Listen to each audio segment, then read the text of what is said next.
The STLTH Loop Max X Elf Bar pods bring Elf Bar's flavor lineup to the Loop Max system. At the time of recording, pods are priced at $20.99, working out to $1.04 per milliliter.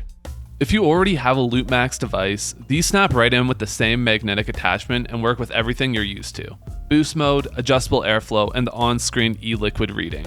The difference is in the flavor. Elf Bar has built a name around consistent, well-balanced profiles, and now you can run them through the Loop Max platform. Each pod comes pre-filled with 20 milliliters of e-liquid at 20 milligrams per milliliter nicotine strength, delivering up to 50,000 puffs. That's smaller than the original 30 milliliter STLTH pods, but at a lower price point, it works well if you prefer switching flavors more often. The one I have here is Red Apple Ice, a crisp, bright apple with a cool finish. The fruit comes through clean and the ice sits in the background without overpowering it. Normal mode keeps things simple for everyday use, while boost mode adds stronger flavor and vapor when you want it.